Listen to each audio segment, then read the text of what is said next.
Hello everybody, this is Mrs. Braband again, and we are going to finish up our unit 4C, which is graphing rational functions. Just another reminder, a rational function is an equation that has a fraction involved, where there typically are variables in both the numerator and the denominator.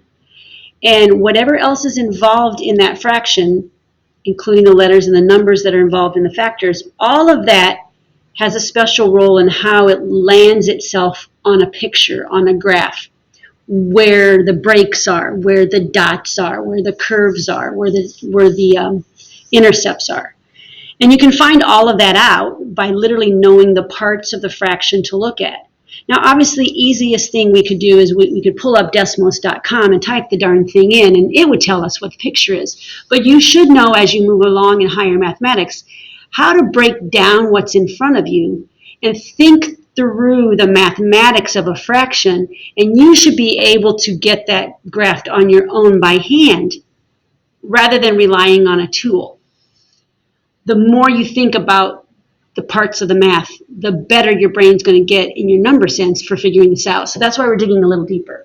So if you look at the screen, we're going to graph this from start to finish, and we're going to use everything we did in all the other videos. So we're going to be using vertical asymptote, an x-intercept, horizontal asymptote, and a hole. That will be able to tell us what's going on for our curves and our breaks. They call the curves branches, and the breaks are called asymptotes. And the holes are called removable discontinuity, or an RD. So we're going to do all of the above. Now you will recognize each one of these equations because we've done them before. So if you want to look at that past worksheet, that might kind of take you through things on how we get these answers a little bit more quickly. All right, so again, we're going to look at the pieces. So what I sometimes do is I sometimes kind of make myself a little chart, x-intercepts, vertical asymptotes, horizontal asymptotes, and what am I forgetting? No, I did x-intercepts, sorry. What am I forgetting? Bassi, Hassi, x-intercepts, holes. Okay, so I sometimes make myself a chart. It doesn't matter what order, and I get everything written down. So in this one, the x-intercept is, as we discussed earlier, x equals 0. So that would be 0, 0. The vertical asymptote, we look at the denominator, so that's going to be x equals -2. The horizontal asymptote, we've got to compare. So we compare the power in the top to the power in the bottom, and you only look at the lead numbers. Remember, those were both ones. So when the powers are the same, you take the coefficient in front and coefficient in front, and you divide. So that's 1 divided by 1 is 1, so that's why we got y equals 1. The whole, if you remember, is if something cancels out. So if you look at the original fraction, nothing, no factor, now you want to see this separately, no factor is identical at all, so there are no holes. Okay? And I'm going to do that for each one of these. So the x-intercept, in this case, we look at the top. We set x plus 1 equal to 0. That's going to give us an x-intercept of -1, 0. For the Bassis, you look at the bottom. There are two. Remember, we did this before. So we've got x equals -3 and x equals +1. For the Hassi, your powers in the bottom, this is a second power compared to a first power. So since that's happening, you automatically know it's y equals 0. That's an automatic. Okay, that's an easy one to you hope that happens. And then the holes, well, it looks almost like they're similar, but one's a plus and one's a minus, so you cannot reduce those, so there's no hole again.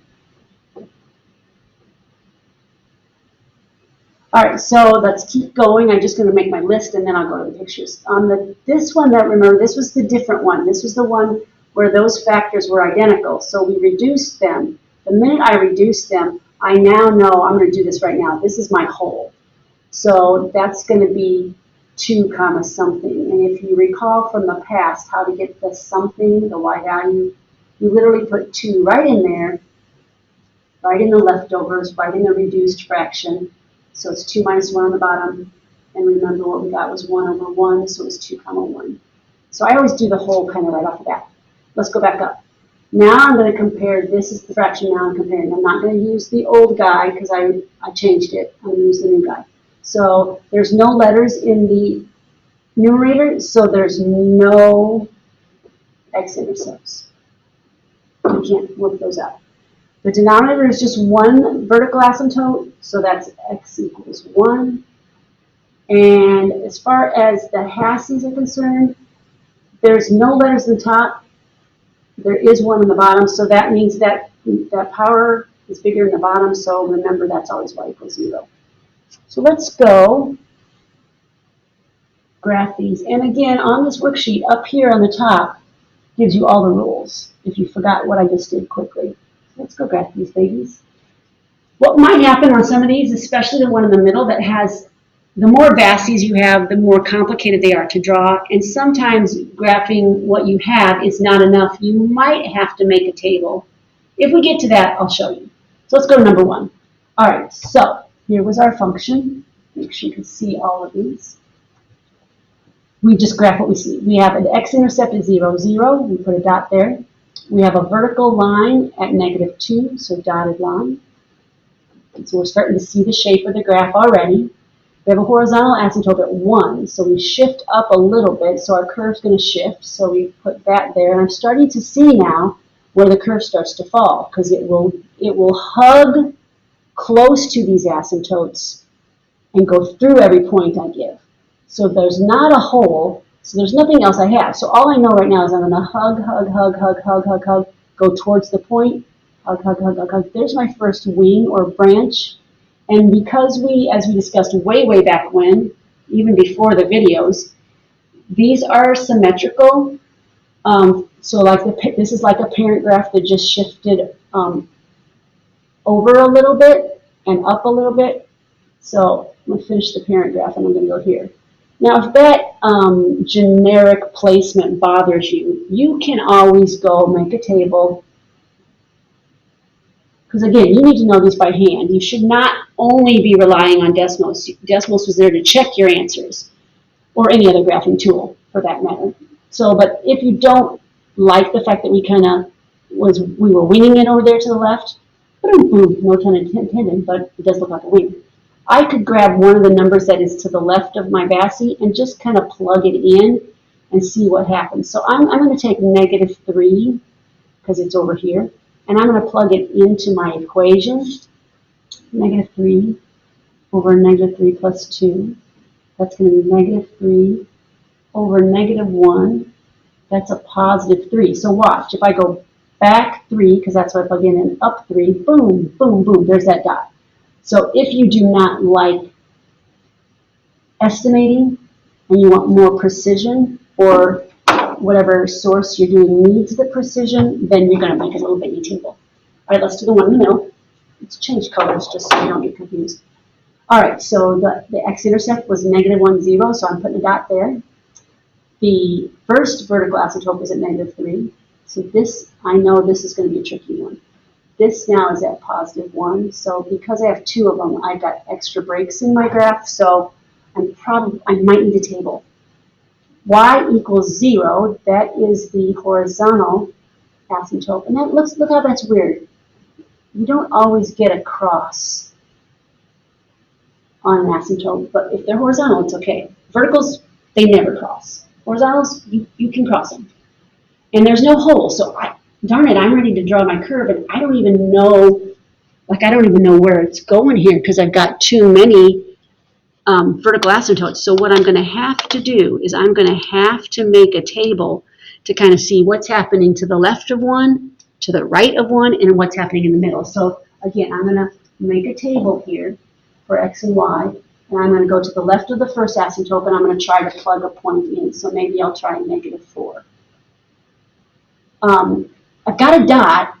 I know what's going on there, but I don't know exactly where it's going. So maybe I try another point. Maybe I try plugging in 0 and see what's happened. And then if I go to the right of the other eye, like maybe I try plugging in 3 and I see what happens. So I literally have to just go up to here, grab my calculator or my head, and start doing some work. So I'm going to do -4 and put it in the numerator. That'll give me -3. And then denominator, -4 plus 3 is -1.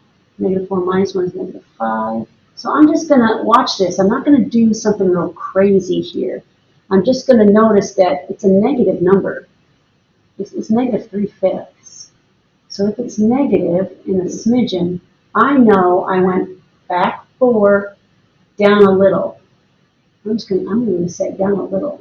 Yeah, it's -3/5, but watch, back 4, down a smidgen. So look, I know I'm under that asymptote, and I can't touch that one. So that tells me a lot, because now if I headed down here towards the asymptote, and up here I'm going to head this way and start swinging through. I just got to know, like, I can start my swing, but I don't know whether I go back up again or whether I cross it. So I'm going to have to put in 0 and see what happens at 0. Okay, so at 0, let me just show you what I do here. I'm going to put it in the equation up above, this guy here. So I'm going to get 1 over 3 times -1. That's negative, at 0 I got another negative small number. It was 1/3. So notice I'm not even putting what the numbers are here. I probably should have, but I'm just kind of giving myself guidance. So I now know that I'm at 0, I'm down a smidgen. So I now know I can cross this graph and go here. Why do I know? Because asymptotes are like magnets, you hug them. So I go through the point and hug the others, through the point and hug the others. So here's another clue. Since it went down here, it's going to come up here, so I know the rest of my curve goes like this. And so you know what? I don't even need to do another point. I could do it to check, but I don't need one. That's probably the most complicated graph you'll get. Okay? They don't always make themselves that complicated, but sometimes. All right, let's do the last one. Let's go back to black so you can see the difference between the two here. All right, so there's no x-intercept. I'm not going to have any dot on the line. So I had a dot here and I had a dot here, but I'm not going to have any dots on this line. So my asymptote horizontally is the y equals 0, and vertically it's x equals 1. So if I look at this equation, I'm kind of happy because it looks really a lot like the parent graph. The parent graph, if you remember, is this one and matches 1 over x. It's so much like that, but it just shifts to the right one because of this -1. So I know it's going to look like that. So I'm just literally going to go, whoo-choo, whoo-choo, and then I'm going to check for holes. So I know x-intercepts, vertical asymptote, horizontal. I have my wings, but careful, I have a hole.